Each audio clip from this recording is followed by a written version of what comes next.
What's up, crypto enthusiasts? Welcome back to another stream. How are we doing? How are we doing, everybody? All right, we're live. We got some people in here. Today's going to be pitch day. So I have just pitched for nearly 150 VCs and investors, and I'm going to share that with you guys because last stream we had a lot of people asking, how do I pitch to people? So there's different pitches, right? There's the pitch to investors. Currently we're raising $10 million for Wise Lending. So that's a different pitch than the pitch to your, friends and family who's aren't investors. You just want them to put money on the platform, get their money into crypto and put it in the platform. So welcome everybody.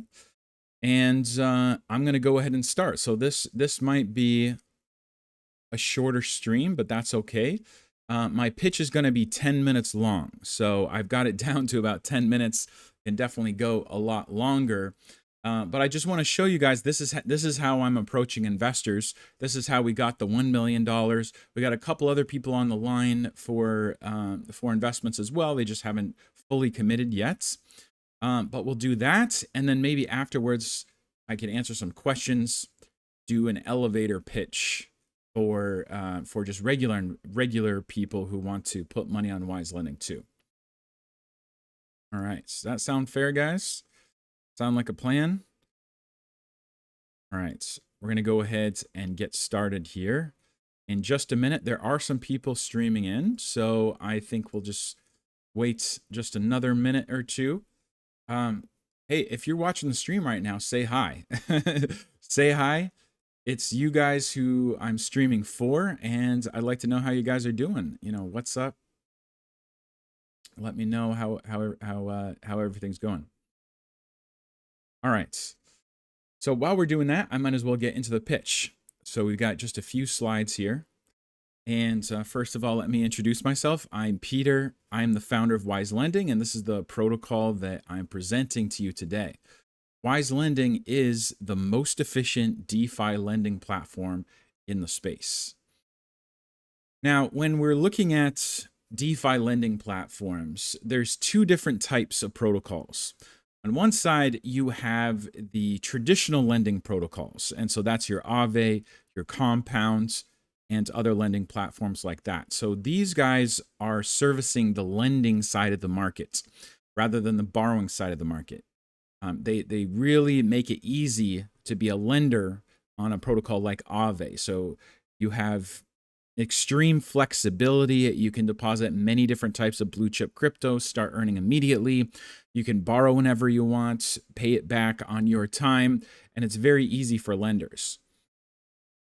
Not so easy for borrowers. As a borrower on Aave, you have to take a certain amount of risk because there's nothing to do. There's no arbitrage really to be had on the platform itself. If you would borrow money off the platform and then hopefully you would have your own plan on how you're going to make an ROI on those funds and be able to pay back the funds plus the fees. So it's not really geared toward borrowers. It's really geared for lenders. So that's traditional lending. Then on the other side of the market, we have yield aggregators like Beefy Finance, Yearn, and others. And these guys aren't servicing the lenders. They're mainly servicing the borrowers. So what these guys are doing is they are identifying arbitrage in the market, and they're making it easy for borrowers to take advantage of that arbitrage and capture that arbitrage. Now, so each one of these DeFi lending platform categories has major drawbacks. So if we're talking about yield aggregators, the major drawback there is they struggle to gain capital on their platform. They are mainly focused on the borrowers with their strategies, and their lenders don't have the same flexibility that they do on traditional lending platforms like Aave. All you can do is deposit your funds. Can't really do much else. Yes, you're getting higher APY, but you don't have the flexibility you have not nearly on Aave. This is why yield aggregators have topped out at between 100 million to 300 million total value locked.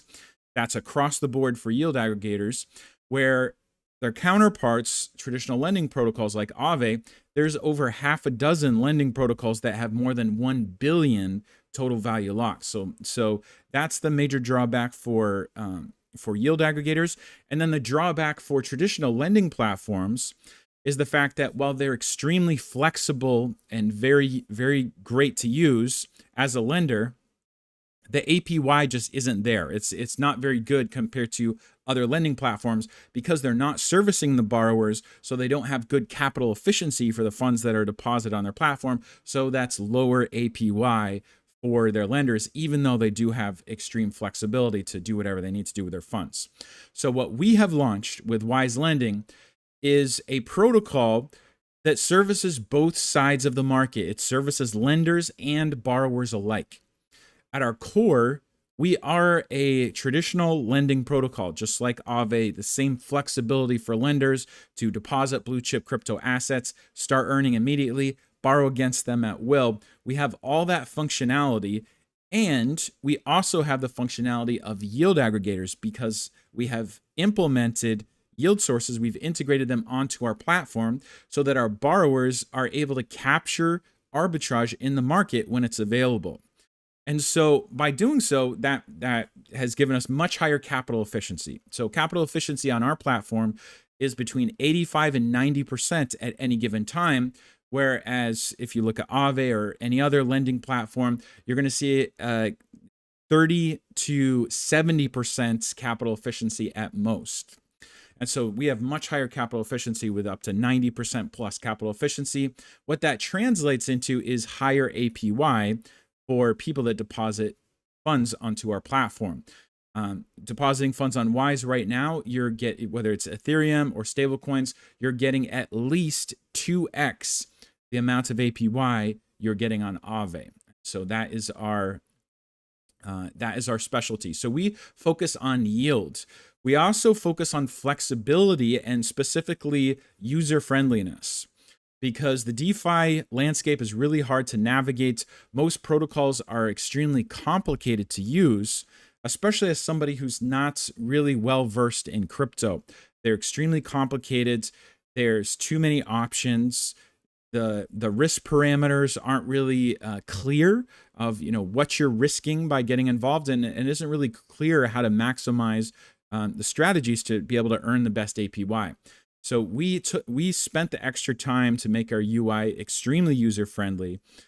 Whether you're a lender or a borrower, you are just doing an action that's a one-button click, whether you're depositing funds on the platform to start earning, or whether you're a borrower who wants to capture an arbitrage in the market, also a one-button click opportunity to capture that yield. That's very simple and very straightforward, easy to use.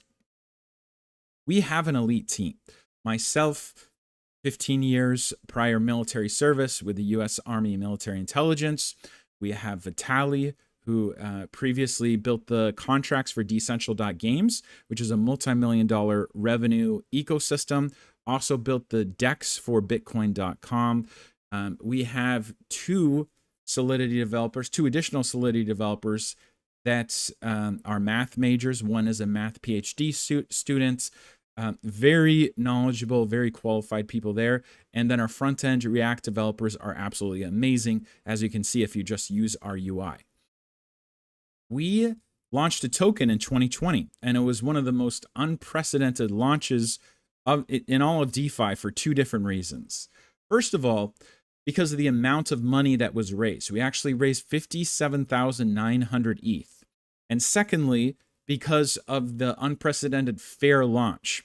So we raised all that ETH, and it was 100% fair launch. No one got free tokens. No one got cheap tokens. There's no team treasury. Everything was distributed at launch. And then all of the funds that were raised were used to create a massive liquidity pool on Uniswap. So years later today, that liquidity pool is $200 million in value. It's the second largest liquidity pool on Uniswap for the Wise ETH pair. And what's extremely significant about this is that it's an ownerless pair of liquidity. So parts of the initial token sale was not only to raise all those funds, but to create this liquidity pool as an ownerless liquidity pool that no one can take away.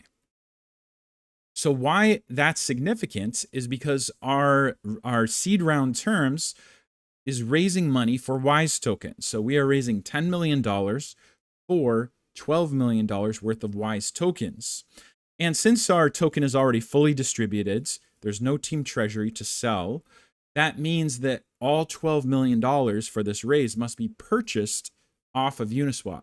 And you can imagine what that will do for the price and value of the token as $12 million are being purchased off of Uniswap. And so the way we are accomplishing that is, first of all, we're going to take 20% of the raise, or $2 million, and then immediately purchase Wise off Uniswap, give that to investors up front. Now that's your 20% bonus Wise tokens that you get up front that you have, and you're available to take control of those immediately.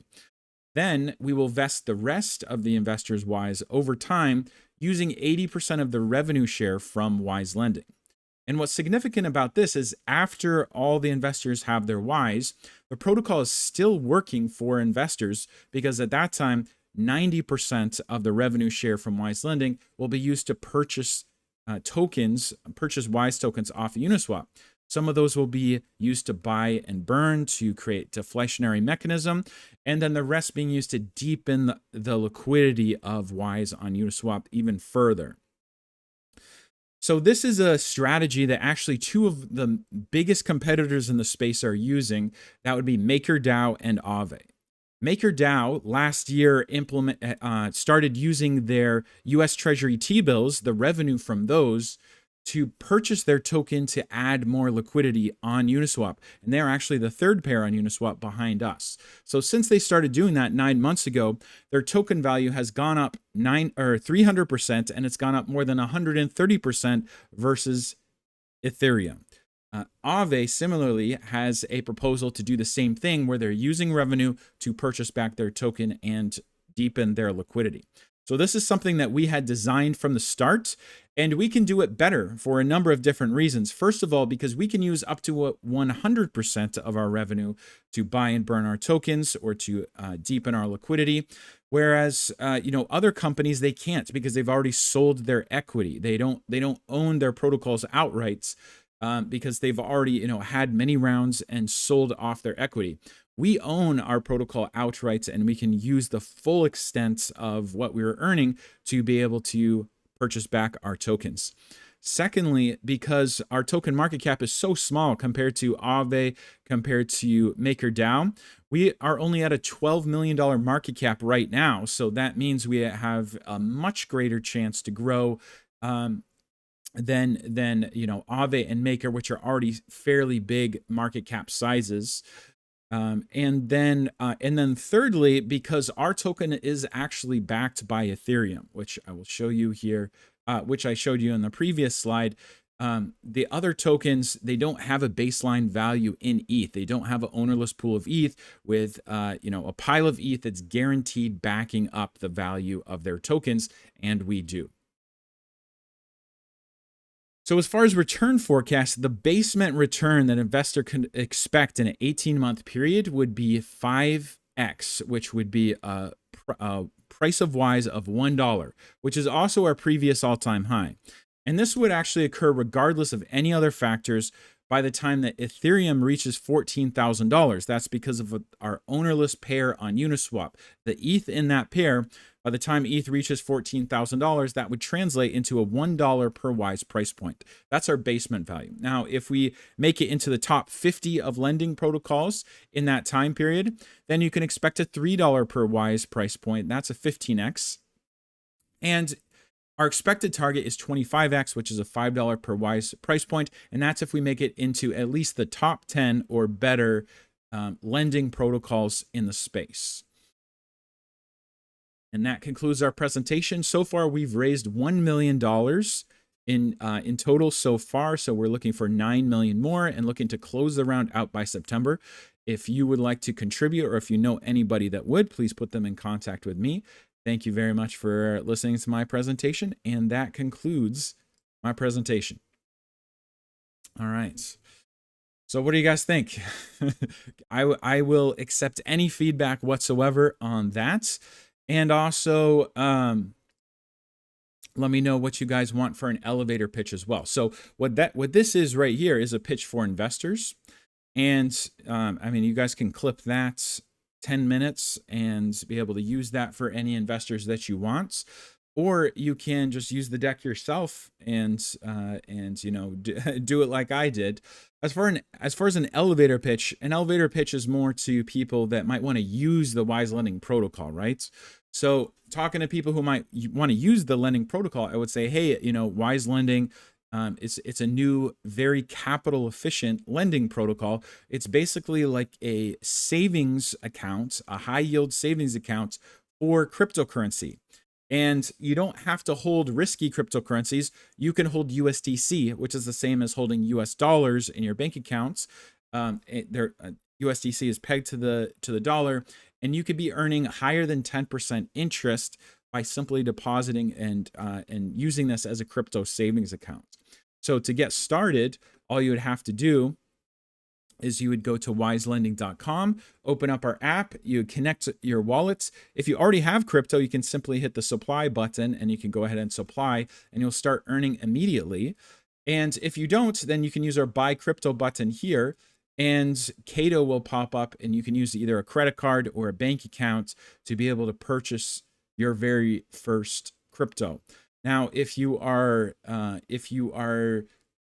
no crypto in your wallet, then the first thing you would want to buy is Ethereum, because it'll cost a teeny tiny bit of Ethereum for every transaction that you do.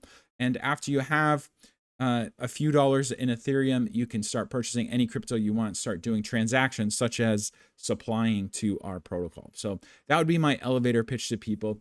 I would just stress the value of, hey, look, right now, it's 15% APY on stablecoins. So this is very significant. You're not going to find that anywhere else. And that's because we're a super capital efficient protocol. Blue Phone Booth, what's up, man? He says, sorry, I missed it. It just jumped on and missed most of it. Hey, that's fine.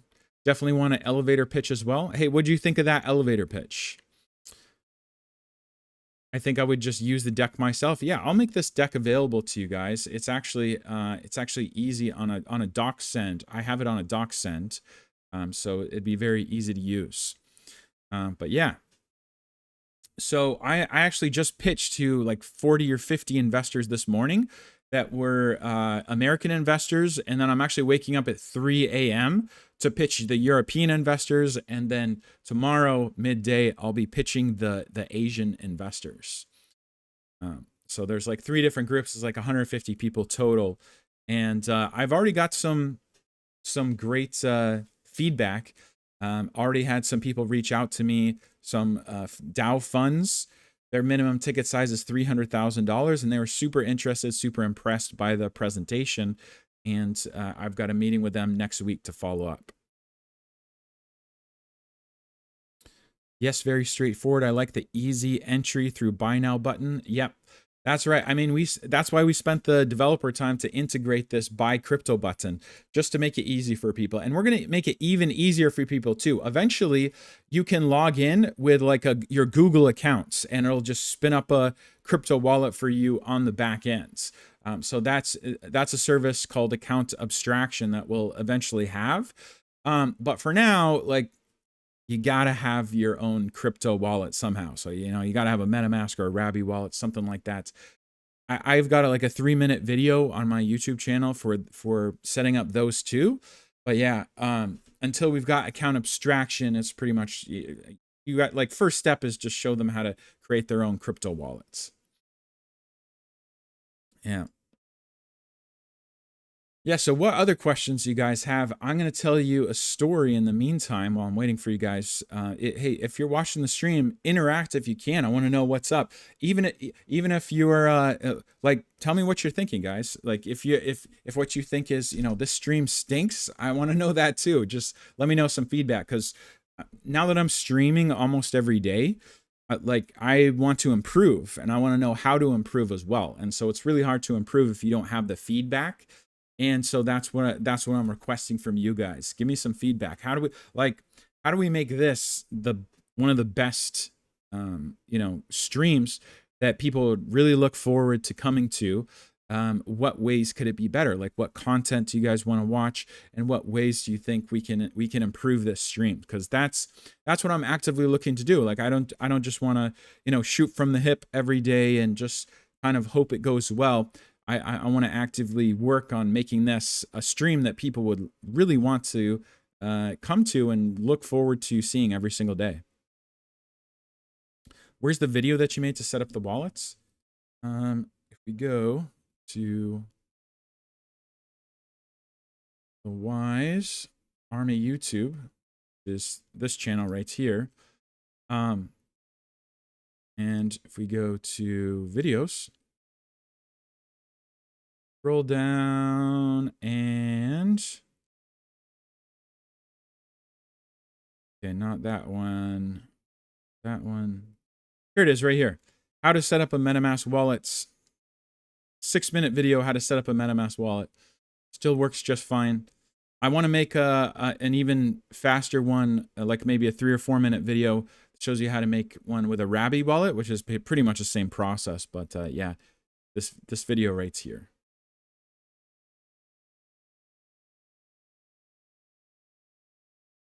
Yeah, so story for you guys. You know how we just raised $1 million? That $1 million was in fiat, and for the first time, I've been having a real problem with the banks. In case you guys don't know, most traditional banks are not crypto friendly at all. Like, the old guard of banks is crazy. So I literally got a phone call that said, "Hey, we can't be your bankers anymore because we went online and saw that you're a crypto founder. And it's against our policy as a bank to service anybody that's involved in crypto." And so I had, you know, a wire going out for payroll this month. They canceled that, and they said, "Hey, you need to come to the bank. We're going to give you a cashier's check." So I literally went to the bank today. They closed my account, gave me a cashier's check, and I'm learning a lot about, you know, which banks are crypto friendly, which banks are not crypto friendly. So if you're with any of the big banks, you know, Bank of America, Chase Bank, whatever, those are not crypto friendly banks. There's some banks that are crypto friendly. I've recently started an account with Mercury Banking, which are very startup friendly, very crypto friendly. They're not going to close my account because I'm, you know, trying to convert some fiat into crypto, for instance. And but it's not a good process. And I think that in 5-10 years time, these new banks that are startup friendly, that are crypto friendly, are going to completely replace like the old type of banks. But yeah, it's very interesting. I've never had a regular bank account, like a fiat bank account with $1 million in it before. So that's why I never ran into these problems. But I sure found out about it quick. So even though I have the contract from my investor, I can show that, you know, everything is legitimate, running a legitimate business. They still are like, nope, we don't service anybody in crypto. So this is what we're up against, guys. But you know, it's an obstacle that we can overcome fairly easily. Hopefully, the next few investors will be crypto investors and not be sending me money in fiat, so it's easier. But yeah, that's what I was dealing with for the last few days today. All right, guys. So I want to be able to keep myself fresh, not burn my voice out. So I think 30-minute streams are good. If I had more interaction, I'd be happy to, you know, keep on answering questions for 4 hours. And I hope that, you know, as our stream grows, more people will come on and interact. And I really want this to be a place where we hang out and, you know, we talk about the important stuff. But that's going to do it for now, guys. Thank you so much for watching. Hope you like the pitch. And I will see you guys tomorrow.